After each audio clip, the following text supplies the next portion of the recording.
बातमी आहे, शिवसेनेच्या विद्यमान खासदारांचं मेरिट बघूनच मंत्रिपदासाठी मी त्यांचा विचार करेन असं मुख्यमंत्री एकनाथ शिंदेंनी सांगितलंय। शिवसेनेच्या सर्व खासदारांना त्यांनी स्पष्ट केल्याची माहिती सूत्रांनी दिली आहे। काल शिवसेनेच्या सर्व खासदारांनी डॉक्टर श्रीकांत शिंदे यांना मंत्रिपद मिळावं यासाठी आग्रही भूमिका मुख्यमंत्र्यांसमोर मांडली होती। मात्र मुख्यमंत्री एकनाथ शिंदे यांनी सर्वांचं म्हणणं ऐकून घेतलं आणि सर्व खासदारांचं मेरिट बघूनच मी निर्णय घेईन असं मुख्यमंत्र्यांनी स्पष्ट केलं।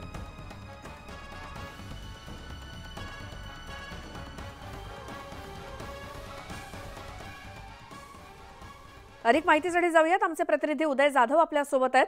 उदय, कुणाला मंत्रिपदासाठी पुढे करायचं किंवा कुणाची शिफारस करायची या संदर्भात नाव मी ठरवेन असं मुख्यमंत्र्यांनी स्पष्टपणे सांगितलंय, त्यामुळे कुणीही किती कुणाची नावं सांगितली तरी त्याचा काही परिणाम होणार नाही।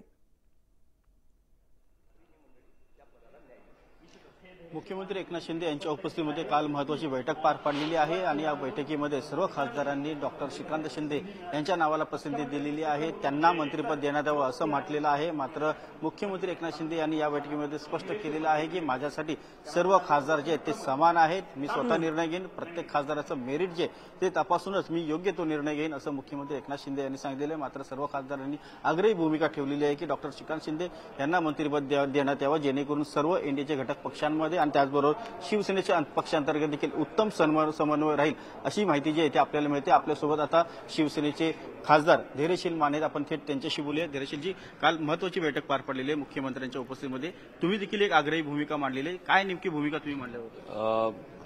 मंत्रिमंडळामध्ये स्थान देत असताना शिवसेना म्हणून जे काही स्थान त्या ठिकाणी निर्माण होईल, जर 2 पदं मिळाली, 3 पदं मिळाली तर त्या परिस्थितीमध्ये आदरणीय मुख्यमंत्री महोदय त्याचा निर्णय त्या ठिकाणी घेतील, हे सर्वस्वी अधिकार सन्माननीय मुख्यमंत्री महोदयांचे आहेत। पण ते करत असताना वडीलधाऱ्यांना ज्यावेळी आपण महाराष्ट्रामधून संधी देतात त्यावेळी तरुणांनाही त्याच्या बरोबरीनं जोडीला घेतलं तर तरुण आणि बुजुर्ग या दोघांचा समन्वय त्या ठिकाणी राहील, 2 पिढ्यांचं या ठिकाणी काम करण्याची संधी या निमित्तानं या ठिकाणी मिळेल। आणि डॉक्टर श्रीकांत शिंदे हे तिसऱ्यांदा एक युवा कार्यकर्ता म्हणून पहिल्यांदा आले तेव्हा वयाच्या 25व्या वर्षी खासदार झालेले श्रीकांत शिंदे आज तिसऱ्या वेळी या ठिकाणी खासदार होत आहेत। उत्कृष्ट संसदपटू म्हणून त्यांनी मागच्या पंचवार्षिकमध्ये काम केलंय। आपल्या मतदारसंघाबरोबरच महाराष्ट्रभर त्यांच्या चेहऱ्याची या ठिकाणी ओळख तयार झाली आहे। नुसतं मुख्यमंत्र्यांचा चिरंजीव म्हणून नव्हे तर पार्टीचा कार्यकर्ता म्हणून ते सुद्धा या ठिकाणी केडरमध्ये काम करतात। कायम बिहाइंड द कर्टन काम करणाऱ्या मुलाला आज तिसऱ्यांदा निवडून आल्यानंतर जर या ठिकाणी संधी याची मिळाली तर त्या पदाला ते न्याय देऊ शकतील आणि त्या कामाची फायदा महाराष्ट्राला आणि देशाला या ठिकाणी एक उत्तम समन्वय राखण्यात ते यशस्वी होतील, कारण इंडियाची इतरही घटक पक्ष आहेत, त्याचबरोबर पंतप्रधान कार्यालय आणि महाराष्ट्र यांच्यामध्ये एक महत्त्वाचा दुवा ठरू शकतो। नाही, त्यांचं पॉलिटिकल स्किल आपण जर जाणायचं असेल तर मागच्या वेळी ज्यावेळी शिवसेना निर्माण झाली त्यावेळी शिवसेनेमध्ये 12 खासदार शिवसेनेबरोबर ज्या ठिकाणी आले त्याचं मूळ कारण काय असेल तर ते डॉक्टर एकनाथ शिंदेचे चिरंजीव सन्माननीय डॉक्टर श्रीकांत शिंदे या सगळ्या माध्यमातून पडद्यामागे ते काम करत राहिले। ते कधी पुढे येत नाहीत, कधी या ठिकाणी त्याचं बुस्टिंग करत नाहीत, पण बिहाइंड द कर्टन ते त्या ठिकाणी काम करतात।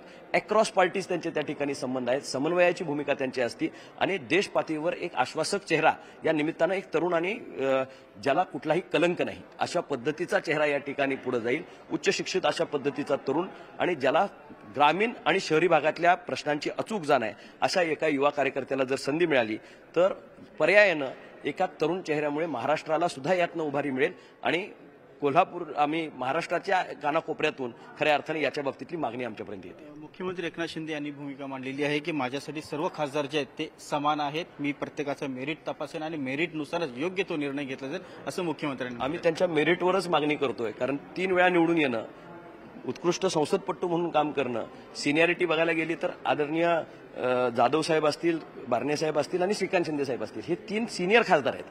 आम्ही मेरिटवरच त्या ठिकाणी मागणी करतोय, फक्त मुख्यमंत्र्यांचा चिरंजीव म्हणून नाही। मुख्यमंत्र्यांचा चिरंजीव म्हणून ते घरी असतील पण बाहेर पडल्यानंतर ते लोकप्रतिनिधी आहेत आणि 3 वेळा लोकप्रतिनिधी जेव्हा झाल्यानंतर जर त्यांना संधी ते मागत नाहीत, कारण ते फक्त मुख्यमंत्र्यांचे आणि आपल्यावर काय ॲलिगेशन पण त्यामध्ये न पडता कर्तृत्वाला संधी मिळाली पाहिजे। मग तो कुणाच्या जन्माला हे फार महत्त्वाचं नाही, कर्तृत्वानं जर तो सिद्ध झाला असेल तर त्या सिद्धीला सुद्धा त्याच्या विजयाचं कुंदन त्याच्या गळ्यामध्ये टाकलं पाहिजे। एकनाथ शिंदे साहेबांचे चिरंजीव म्हणून त्याच्यावर अन्याय होता कामा नये हे मी माझ्या नेत्यांच्यापाशी या ठिकाणी विनंती करतो. धन्यवाद तुम्ही न्यूज 18 लोकांशी बोलल्याबद्दल. तर आपण बघितले की धीरेश माने यांनी त्यांची भूमिका जी आहे ती मांडलेली आहे. सर्व खासदारांचे शिवसेनेचे त्यांनी ही भूमिका मांडली आहे की डॉक्टर श्रीकांत शिंदे यांना मंत्रिपदी जे आहे ते देण्यात यावं. मात्र मुख्यमंत्री एकनाथ शिंदे यांनी स्पष्ट केलेलं आहे की माझ्यासाठी सर्व खासदार जे आहेत ते एक समान असणार आहेत. प्रत्येकाचं मेरिट जे आहे ते तपासलं जाईल आणि त्यानुसार योग्य तो निर्णय जो आहे तो घेतला जाईल असं मुख्यमंत्र्यांनी स्पष्ट केलेलं आहे.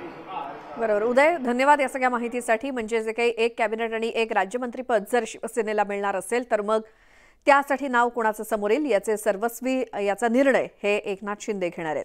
आता मोदींच्या मंत्रिमंडळातील संभाव्य काही नावं समोर आली आहेत आणि मित्रपक्षांकडून संभाव्य नावं समोर आल्याची